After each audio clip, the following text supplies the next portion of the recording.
Stampedes. It's a very difficult blaster to get right when modifying. It's very mechanical and like a timepiece.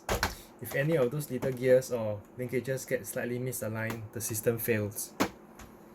So hopefully what I've made, a half-length conversion kit, will ease the difficulty of modifying the Stampede. It's still a difficult mod, as you will soon see, but the kit should take away most of the troublesome and common failures that modders face on Stampedes. So in this video 1, I will cover the preparation and overview of the kit, the disassembly and lock removal, what gets removed and what stays inside. Video 2, installation of the kit, cutting of the plunger tube assembly, and installing the pusher, and then finally also installing the rest of the kit. For video 3, I will cover rewiring and the installation of metal gears. For rewiring, it's important and it's required that you rewire it with motor braking, and I'll also cover some tips if I have. So for the kit itself, depending, there will be a few options. The base kit will come with these parts: a universal Mac adapter, the printed parts, the bridge part, and then the linkage and the end cap and stuff, and also the SLS nylon plunger rod with a TPU bumper padding, a SLS nylon pusher, 10mm inner diameter. And then for the second option, you can also get it with the Monkey Mod's 18cm barrel. If you have already got my Chronos kit and you have this as a spare, when you swap out that barrel for another one, you could opt to just purchase this without the barrel. It's the same identical barrel. And then for springs, you received the Walker 9 kg spring. If you order it together with spring, I might not include the box because there might not be enough space to fit in my shipping container. But the spring set will be like this: a 9 kg plunger spring, and also a Walker return spring. Finally, the Walker metal gears is CNC hardened steel.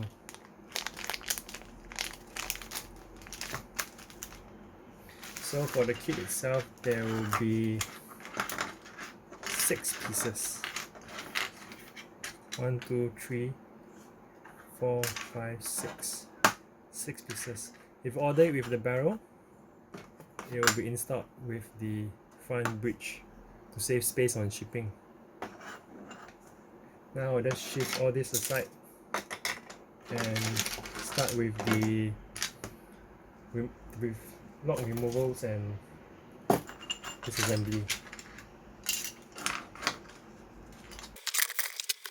So right now here we have a old Stampede, ancient 20120, the old Stampede non-icon version. And then I've actually went ahead to open it already.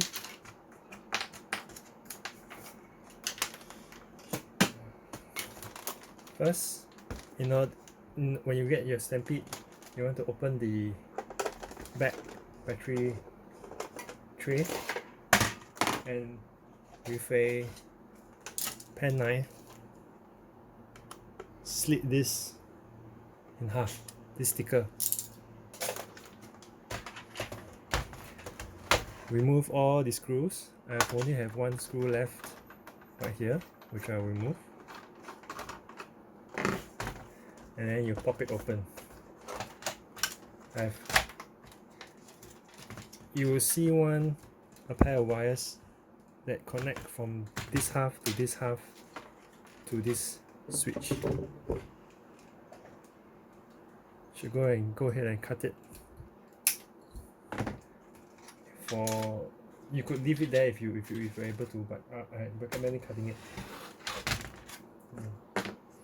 Now this half can be, the left half can be set aside.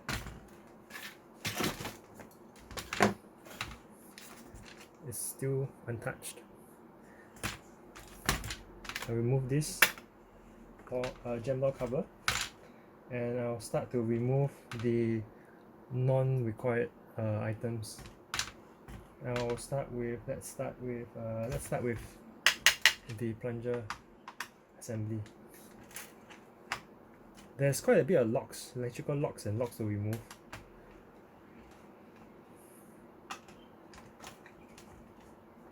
Some are still required to stay, like this. There's this spring here that I recommend keeping in place, as it helps the plunger assembly return.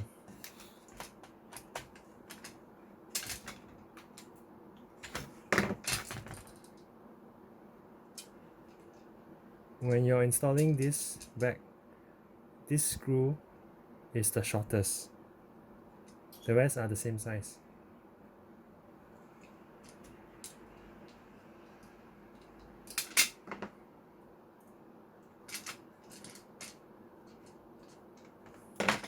Set this aside. Then, in order to remove the plunger assembly, you have to remove the front spring rest and guide. So it's just 2 screws and out.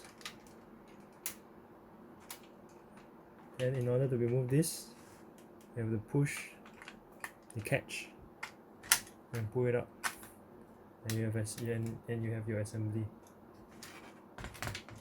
Then you can go ahead and pry this open, and you do not need the plastic piece, but you will still need the screws later on, so don't mix the screws up. This you remove it by doing this and twisting it out.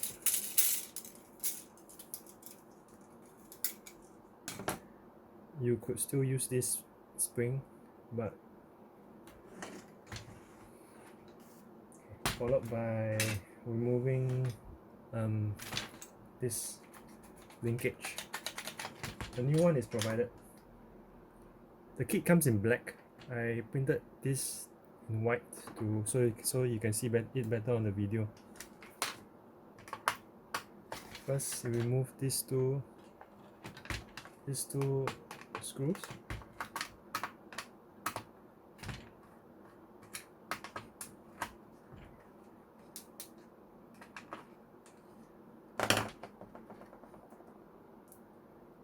You do not need to keep the plastic piece, but you require the 2 screws still, so don't mix. Finally, you push the catch up and remove the piece. This piece and its spring, you do not require it anymore. There's how it looks like right now, without the plunger tube and everything.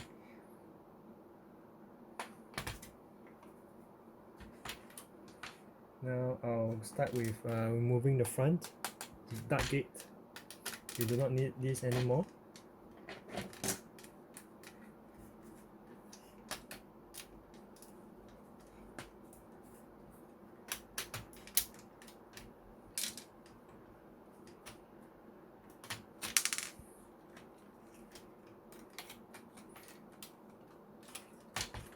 In order to remove this, you have to remove the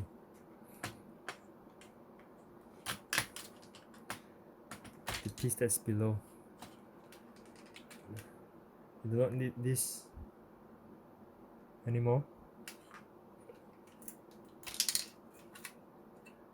this gate, you do not need it anymore, but you need the screws. So go ahead and you need 2 of the 3 screws, just 2. Finally, this you do not need it anymore. Finally, for wires, there's quite a bit of wires to remove. You could cheat by just removing 4. I'll just go ahead and remove it like normal, like what I would do, but you could shortcut steps by just cutting the wire here and then just peeling this off if you wish. But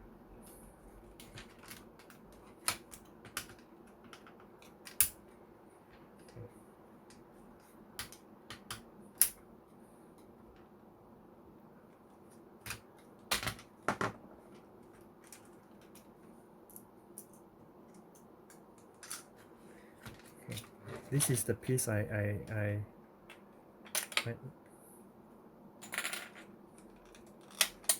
this is the piece that I mentioned that you need to keep, because as it helps to push the pusher out from the seal of with the barrel, because there's a little bit more force to aid with the return spring, together with the return spring. So keep these wires, you can just snip it off, get a cutter and snip. This little guy, it's up to you, because it actually holds a little bit of this to prevent it from sliding backwards. So it's entirely up to you if you want to remove this or not. For my case, I'll just snip the wires here. I'll just snip the wires here,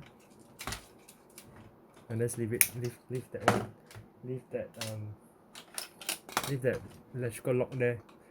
It's just a mechanical friction to hold your jam door forwards. Without that, it's just going to slide a little bit more.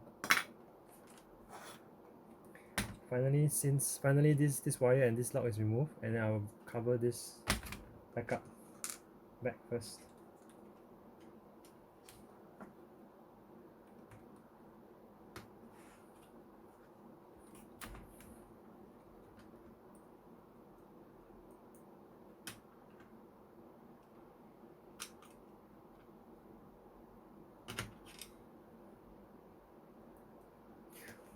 One tip when screwing, you turn it anti-clockwise, and then you feel the thread engaging the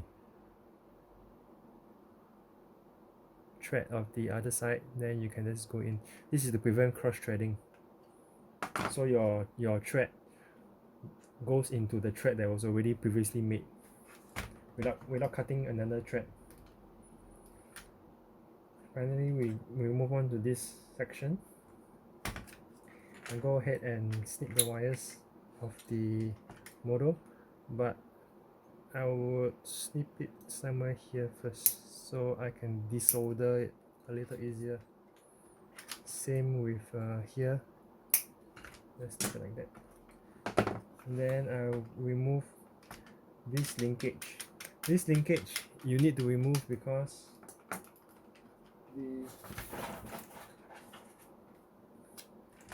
for the back adapter to fit properly, that linkage has to be removed because it doesn't engage, and it prevents the bottom one from moving forwards a little better also. So I'll move the top one, just the top one.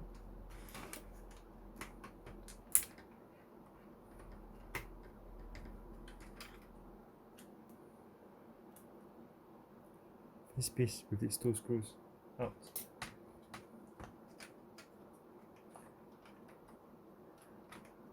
And I will also remove. I will also want to remove the bottom electrical lock, but in this case, it's a little difficult to try.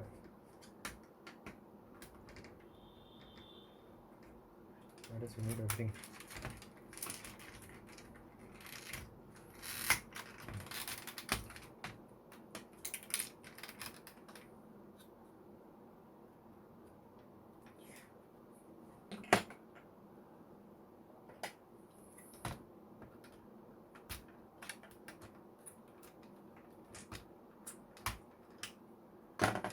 For this video, I just removed the front plastic piece from the electrical lock. I'm just going to leave the lock over there, but its wires are still removed.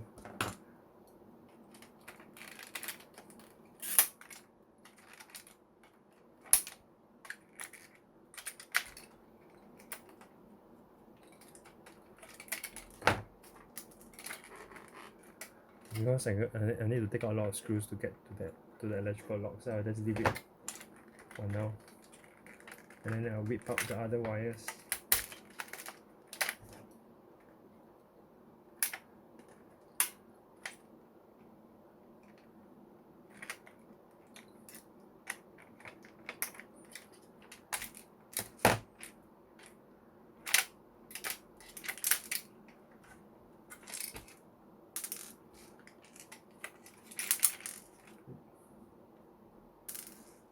Okay.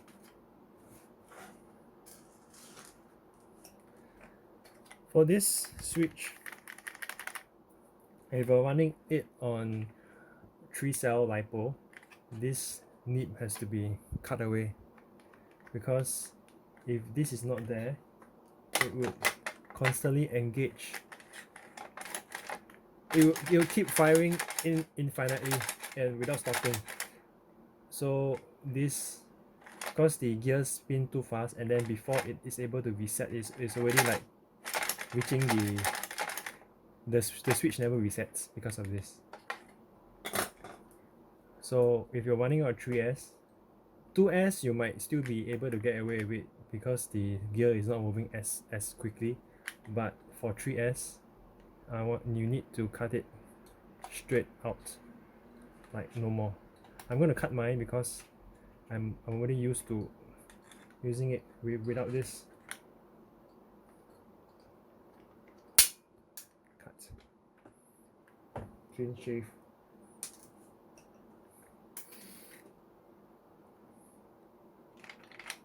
You could also remove this little lever here. I can keep it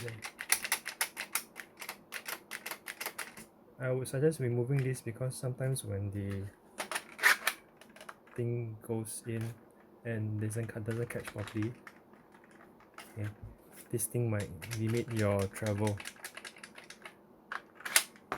So I'll go ahead and remove this linkage as well.